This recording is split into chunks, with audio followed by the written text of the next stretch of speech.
Hello and welcome to College Success. My name is Matthew Poole, and today we're going over Chapter 6, Study, Memory, and Test Taking.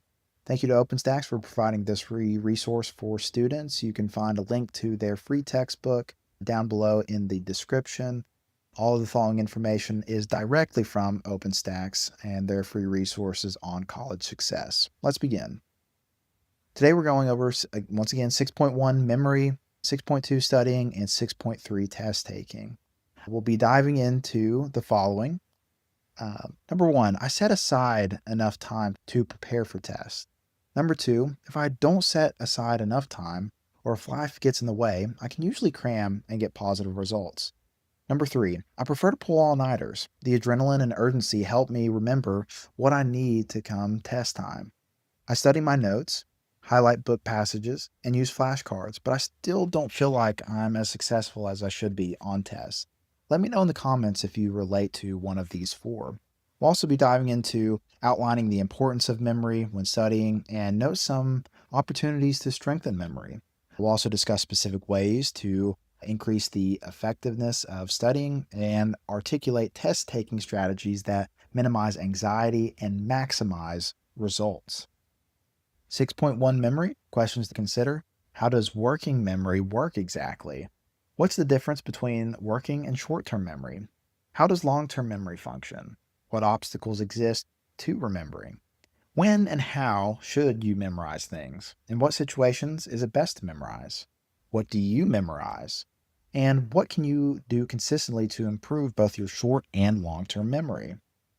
Nelson Cohen is one researcher who is working to explain what we do know about memory.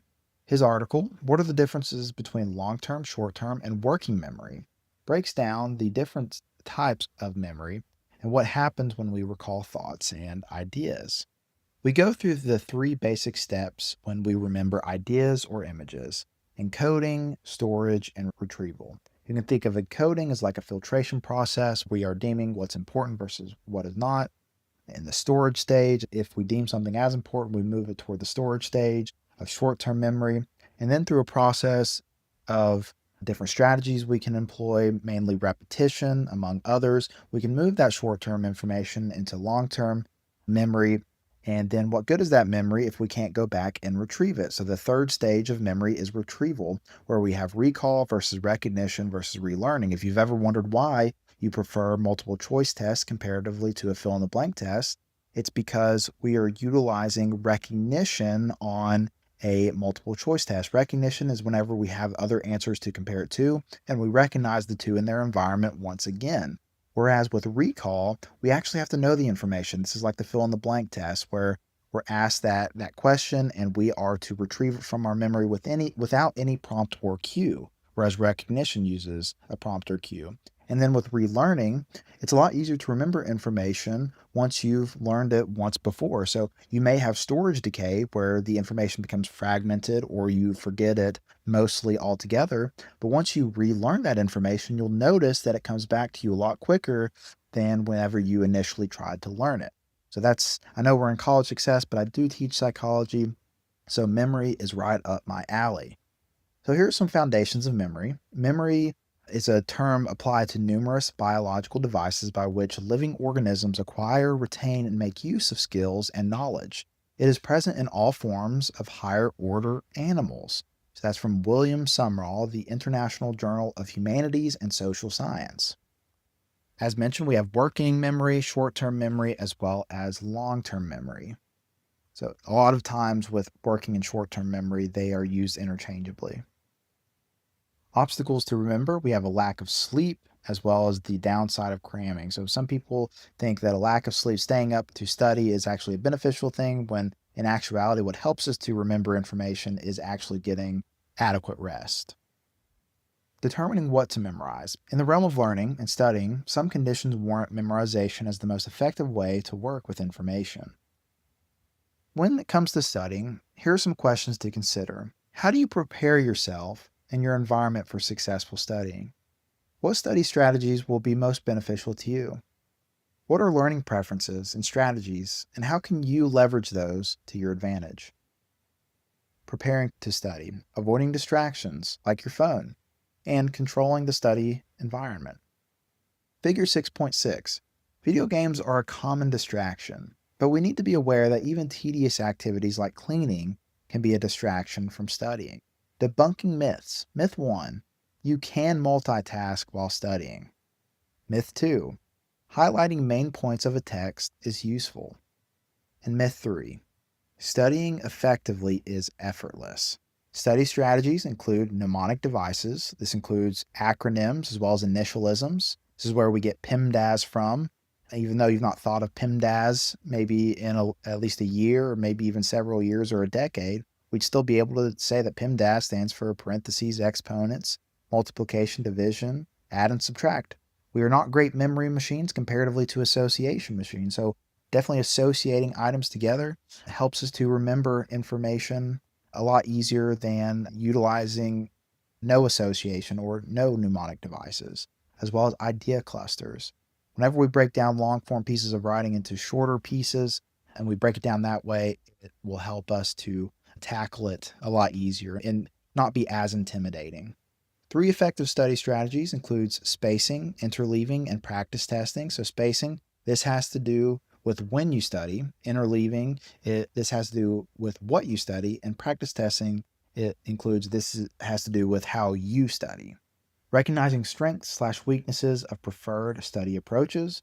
When deciding on a study approach, consider what you know about the material and the types of knowledge it involves. You should also consider your instructor's preferred method of teaching and learning. Don't limit yourself to thinking you can only learn one way or another. And practice active, continuous improvement for all preferences. 6.3 Test taking. Here are some questions to consider. What are the differences between test prep and taking the actual test? How can you take a whole person approach to test taking? What can you do on test day to increase your confidence and success? What should you know about test anxiety?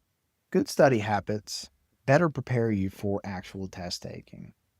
Properly executed, test preparation mixed in with a little bit of stress can significantly improve your actual test taking experience. We always talk about in psychology there's a bell curve, and a bit of stress can actually be a good thing because it's allowing your nervous system to be as focused as possibly can, in the sense of you're not at the point on one side of the bell curve where you're overly stressed out where it hinders your performance, but you're also not on the other side where you're as lax as if you were to be watching a TV show of your choice. You are somewhere in the middle of an adequate level of stress where you're going to be able to utilize your mental faculties as best as you can. Then we have practice time problem solving. In figure 6.9 to the right, this is leveraging study habits for test prep. Let's go over the following. Number 1, read all assigned lessons. Prepare to make the most of your class time with instructors and other students. Number 2, attend all classes. You cannot interact with the material and the others in your class if you are not there. Number 3, take notes during each class. Even if you are uncertain about the lessons, topics, or importance, take notes so that you can remember what was covered. Number 4, review and improve notes. Do this within 24 hours.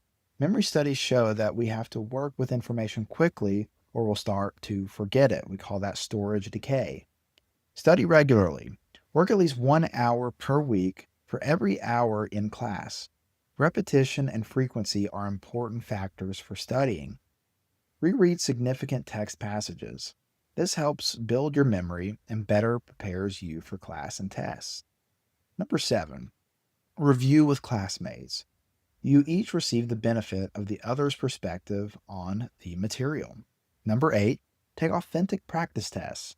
Use study guides or sample tests to gauge what you really know and what you need to work on. Number 9, practice timed writing. Timing is essential in most test situations. Practice can help you manage the pressure and ensure you use the time effectively. And finally, number 10, get enough sleep every night. Sleep directly impacts memory, your performance, energy, and your ability to handle stress and the unexpected, both common test situations. Test taking. leveraging study habits for test prep, whole person approach to testing, establishing realistic expectations for test situations, understanding accommodations and responsibilities, and prioritizing time surrounding test situations. Get connected. Which apps can help you study for a test, increase your memory, and even help you overcome test anxiety? PersonalZen.com can be a good resource for that. Free online memory games, memory improvement tips. You got memoryimprovement-tips.com/free online memory games. iTunes University, and CheggPrep at chegg.com/flashcards. It's a flashcard-based self-quizzing resource. A lot of my students I see using CheggPrep. Test day. Arriving to class.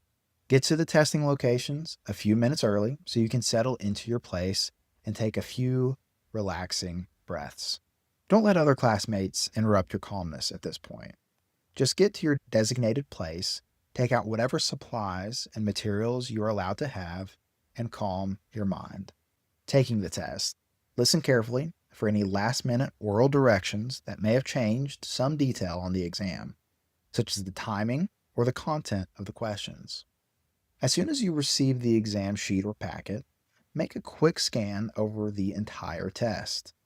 Don't spend a lot of time on this initial glance, but make sure you are familiar with the layout and what you need to do. Using this first review, decide how you will allocate your available time for each section. You can even jot down how many minutes you can allow for the different sections or questions. Answer every required question on the exam.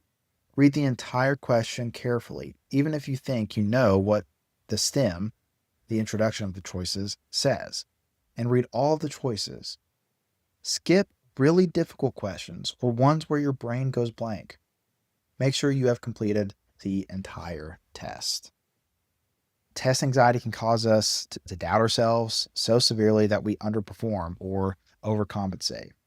Understanding test anxiety requires the understanding that, hey, it is a normal and natural aspect of the test taking process, but through different strategies, you can definitely manage it. If you need to speak with a counselor or a campus resource, there are plenty that you can access, and they will provide you with tools to overcome and manage your test anxiety.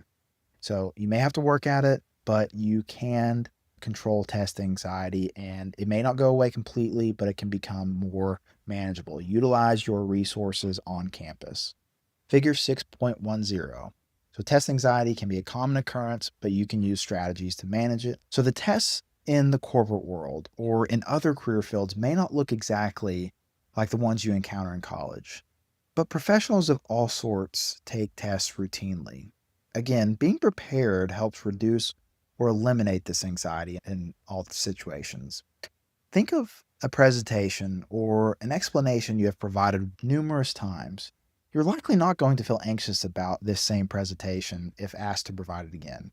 That's because you're prepared and know what to expect. Try to replicate this feeling of preparation and confidence in your test-taking situations. In summary, studying and taking tests will always be a large part of college. So learning now to do these well can only help you be more successful. Experts provide us with many tools, techniques, and ideas to use when we determine how best to study. Use our memories effectively and prepare to take exams. You can help yourself by taking these guidelines seriously and tracking your progress. If one strategy works better for you in some classes and another is more suited to a different course, keep that in mind when you begin to study. Use all the resources available to you, and you'll be well on your way to success in college. Rethinking. Let's revisit the questions you answered at the beginning of the chapter. Number 1, I believe I set aside enough time to prepare for tests. If I don't set aside enough time, or if life gets in the way, I can usually cram and get similar results. I prefer to pull all-nighters. The adrenaline and urgency help me remember what I need to come test time. I study my notes, highlight book passages, and use flashcards, but I still don't feel like I'm as successful as I should be on tests. This OpenStax ancillary resource is copyright of Rice University under a CC by 4.0 or Attribution International License. It may be reproduced or modified, but must be attributed to OpenStax, Rice University, and any changes must be noted. All of the following information was directly from OpenStax and their free resources for instructors. You can find a link to the free textbook in the description below. Thank you, OpenStax, and this will conclude Chapter 6 of College Success. I'll see you in the next one for Chapter 7. Take care and have a good rest of your day.